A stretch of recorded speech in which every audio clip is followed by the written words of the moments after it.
today's top boxing news. One thing Clarissa needs to understand, it's not always about her. Okay, I have my career, I have my life. I'm a grown woman. I'm gonna talk about this because you asked me the question. I'm a grown married woman with 2 kids. I got a whole lot of things going on, so I'm not gonna do all that tit for tat. But I will say that she's right. No, she's probably talking about the Breakfast Club, and she's right. I gave her her props, and then they asked me. Now we're not talking about you anymore. They asked me about coming out of retirement. First of all, I already know what's available I'm a businesswoman. So who is worth or inspires me enough to want to come out of retirement at now 42? Do you have $5 million for me? Do you have $10 million for me? Because guess what? It's going to take at least that to come get me. You know what I'd have to do to prepare to come back for a fight? I don't care who it is, because I'm going to win regardless. I'm going to knock you out. Okay, period. So for me, it really comes down to me being in shape. That's the only way I would lose if I was not in shape. So for me to stop everything I'm doing, okay, to take time away from my family, my kids being like, Mom, you're not going to do this. My husband not agreeing with it. The training, the focus, everything it would take. And who is there? Nobody. And no. But you can do it if it got to that point. If I wanted to, of course I could. But what I'm saying is that I don't care if you're upset about what I said. If you don't inspire me to want to come back, then I'm not. I saw you say one time that you took offense to Laila Ali's comments when she was here on the Breakfast Club, because she said that if she would have come out of retirement, there weren't any good enough women to challenge her. How disrespectful is that? I mean, have you seen her? I seen her. She didn't speak to me at the ESPYs. That's cool. But my thing is, I've never had any, till that day, I've never disrespected Laila Ali when it comes to her boxing. Even though I call myself the greatest woman of all time, I've never said oh, Laila Ali can't box. I've always given her that respect. She paved the way. Even though she didn't continue to keep the fire alive, she did pave the way. She started it to where people were like, oh, women's boxing exists because Muhammad Ali's daughter boxes, right? And so when I heard her say that, I'm like, so what's she saying? I don't know how to box or something? I've been to the Olympics twice, and then I just remember also, too, when she was commentating for the 2012 or 16 Olympics, and she just said, if they would have had the Olympics when I was coming up, I would have won. And I was like, who knows, but, don't be selfish. It's okay to pass the torch. You're retired now, and I'll give you your respect if you give me mine. But just to hear her say, there's no woman that can give her a challenge, and we fight the same weight, it was just if you come out of retirement, I smoke you. And it was more of to let you know, don't disrespect me and I won't disrespect you. And that's where I went with it. But do I want to fight a 41 or 40-year-old Laila Ali? No. I want to actually her embrace me, I embrace her, and we build women's boxing to the place where it's supposed to be at. But I don't think she sees that vision. And maybe in a couple years we'll have a conversation, but I wasn't going to touch on this because I don't feel that it will materialize in a fight, in a boxing match. Thus, it is hardly boxing news, even though it involves 2 boxers. One past, one present. Talking about the discord between Laila Ali and Claressa Shields. There is obviously a rivalry there, folks. You could cut the tension with a knife, because that's how thick it is. And I chalk this up to 2 very competitive spirits, seeing the best in each other and thriving for that challenge. They want it. In Laila Ali's heyday, there weren't a lot of boxers like Claressa Shields. In all honesty, there weren't any boxers like Claressa Shields because girls didn't get to compete in Olympic boxing way back when, whereas Claressa Shields here today is a 2-time Olympic gold medalist.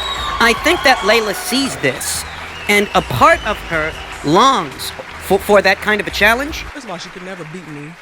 Okay. Let me just get that really straight right now. You want to get that straight, Laila? Let's get that straight right now. Not simply because she's not strong enough, okay, because I would definitely knock her out, but because she's not talented enough to beat me. You're talented. You can box. You can... Oh, shit. Look out, Rich. You can throw those hard punches, but there's a sweet science to boxing. The reason why you have not been able to knock out the opponents that you've already faced, I can totally see it. Why? Even though her best days as an athlete are very much behind her. She's 42 years old. All right. There's a chance, I want to address this, A chance. that there's a chance that Laila could get herself fighting fit. What? And I say this because of fighters like Bobby Juarez. I say this because of fighters like Tigresa Acuña. I say this because of fighters like Naoko Fujioka, who are either in their 40s or very close to them, and they're still competing and have been competing throughout. So they have amassed more wear and tear comparatively than Laila has, who retired many years ago. So she's actually a more well-preserved fighter than they are, because they've been competing all these years, and Laila's retired. Has been for years. But they're in the same age group.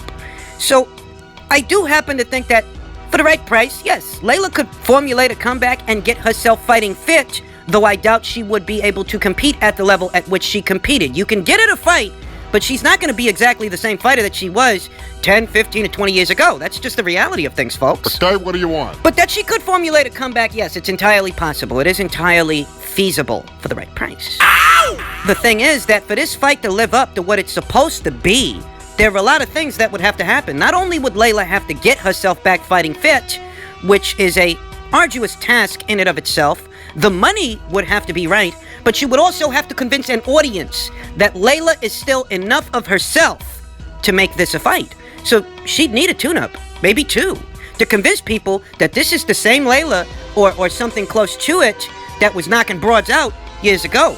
Laila Ali, competitive fights, forget it. She was getting girls out of there. That's the truth of it. I will also add to that the skill level of the boxers back then is not the same as it is now. You got a lot of girls now. They got great amateur pedigrees, they've amassed a lot of professional experience, and it has refined the sport of women's boxing in a way that was not so before. That this generation of female fighters, yeah, it's actually a better, more skilled, well-rounded generation of fighters than the previous generation, because way back when, people treated women's boxing like it was some kind of a novelty act or a circus show.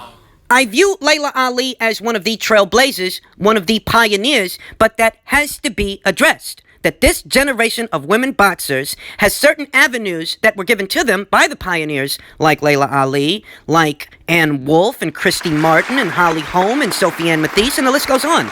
They created an avenue, and this generation of fighters has reaped the benefit of that because they have that which to build upon. Whereas the generation before them, they were the trailblazers. That has resulted in a generation of women boxers that are more skilled in some ways, than the previous generation. I want to say that in a time machine, if you get a prime Laila Ali in there, and the Claressa Shields that stands before us here today, in that same time machine, for a boxing match, you actually could give Laila very good odds to win that fight. You could. I think that Clarissa might even be a slight underdog in that fight, which is a novel sentence. I know you don't often hear that, but yeah, she might be, because Laila is a more statuesque fighter than Clarissa, yeah, and we've seen Clarissa deal with, some girls, at least one or two, that were a little taller than she was, but that's not it. At least not all of it. It's that Laila is a far bigger puncher than Claressa Shields. I take you back to the Hannah Gabriels fight. Remember, Hannah Gabriels knocked Claressa Shields on her ass, and Hannah Gabriels was a fighter that came up from 154 and fought Clarissa at 160, yet she still had enough leverage on her punch to knock Clarissa on her ass. It was a junior middleweight, okay? Laila is a much bigger fighter than a junior middleweight.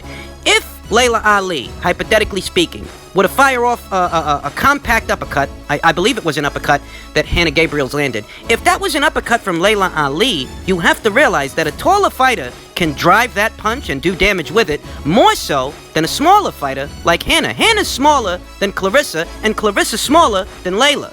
Laila lands that uppercut. Yeah, Claressa Shields could be in more trouble, would have been in more trouble, hypothetically speaking, of course. Of course. More trouble than you've ever seen her. Hypothetically speaking. That power of Laila Ali's is a game changer.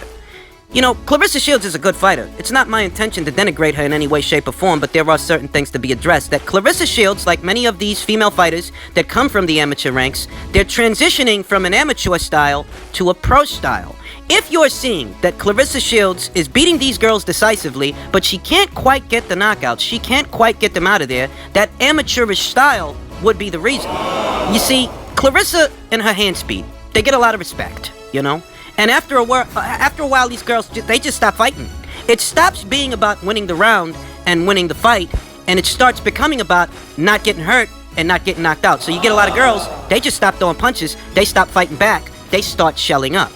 And what Claressa Shields does in these situations is... Let her hands go. She squares up and starts throwing arm punches. She gets a little bit overzealous with her hand speed instead of looking to land devastating shots, pinpointing the right areas to hit the other girl to inflict damage. Clarissa is still transitioning from an amateur style to a pro style. I mean, we just saw this in the Ivana Habazin fight, she was getting a lot of respect from Ivana Habazin. We saw it in the Christina Hammer fight. That one too. When she pinned Christina down in the corner, starts letting her hands go, she squared up. Don't combinations. Both shoulders are facing Christina Hammer as Clarissa fires arm punches. And there's not a lot on those arm punches. There's not a lot of leverage. There's not a lot of power. So you're definitely going to get respect out of the other girl. With speed. But she will make it to the next round. Of course, there's no power. Layla knows how to channel her power in a way that Claressa Shields still does not. And that's not a knock on Clarissa, but that's the nature of the conversation. If today's Claressa Shields fought yesterday's Laila Ali, what would be the end result? Well, you could give Laila Ali good odds to win that fight if we're talking about today's Claressa Shields. Because today's Claressa Shields is only 24 years old and still transitioning from an amateur style to a pro style. I don't think we've seen the best of Claressa Shields just yet. This is a fighter that's got, 8, 9 fights, and you think she peaked already? She's still learning. No way.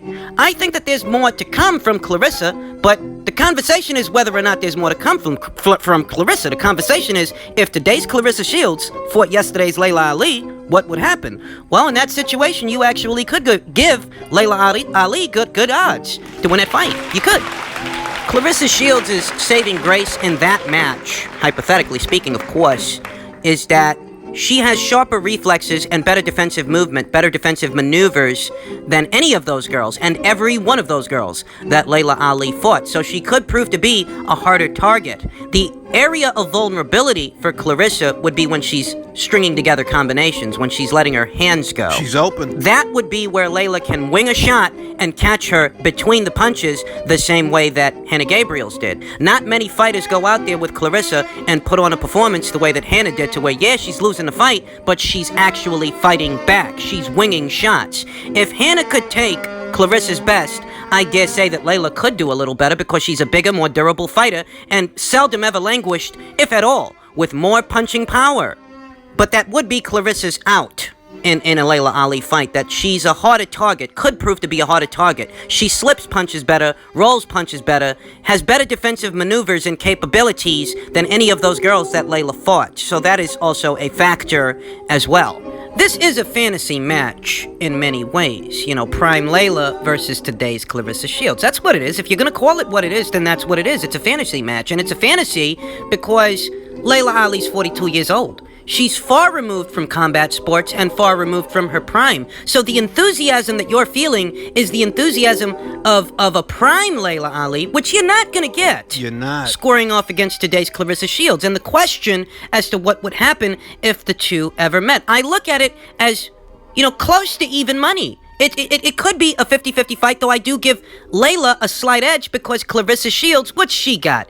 8, 9 fights? You want to prime Laila Ali to fight a fighter, any fighter that only has 8 or 9 fights? Well, a slight edge might go to Laila. But I think Shields is good enough that the fight would be competitive. It's just that I don't think we've even seen the best version of Claressa Shields. She's still growing. She's still a young fighter, and she's only got, 2 handfuls of fights? I think that this is what happens when, supreme athletes, past, present, and or future, they acknowledge that the other fighter is a great fighter, and a part of them wants to test themselves against that fighter. But in the case of Clarissa and Laila... And not simply because she's not strong enough, okay, because I would definitely knock her out, but because she's not talented enough to beat me. Paid attention, her saying, there's not nobody good enough at 168, my weight class, that could give her a challenge when I'm the number 1 in my weight class. And, I'm just like, nah. You're talented. You can box. You can... Oh, shit. Look out, Rich. You can throw those hard punches, but there's a sweet science to boxing. The reason why you have not been able to knock out the opponents that you've already faced, I can totally see it. Why? So the girl that Laila Ali fought wasn't, that great either. I'm the best female boxer that I've ever seen. And, if Laila Ali wants to come back, we can rumble. We can go. This is not like, I'm going to step away. first of all, I already know what's available I'm a businesswoman. So who is worth or inspires me enough to want to come out of retirement at now 42? Do you have $5 million for me? Do you have $10 million for me? Because guess what? It's going to take at least that to come get me. You know what I'd have to do to prepare to come back for a fight? I don't care who it is, because I'm going to win regardless. I'm going to knock you out. Okay, period. So for me, it really comes down to me being in shape. That's the only way I would lose if I was not in shape. Just like Laila Ali said, if the money is right, we can make it happen. This is not I'm not going to run away or duck her. You know what I'm saying? It's just not realistic. So it's very entertaining, you know, the sound bites, seeing them go back and forth like this, because you know that they're supreme competitors. That's what they are. It's their drive. It's in their spirit. Okay, there's a lot of guys out there who could take notes, who should take notes from both Clarissa and Laila. But as I stated in the beginning of this video, you know, I've no real expectations of seeing this fight happen. I wasn't going to talk about it, but the video, you know, the videos of both of them, they are getting some attention. So if you wanted to know what I think about it, that's what I think about it. It would be a sensational fight, a slight edge to Laila. But, you know, don't read too much into this, and don't hold your breath waiting for this fight to happen, because in all likelihood, it won't.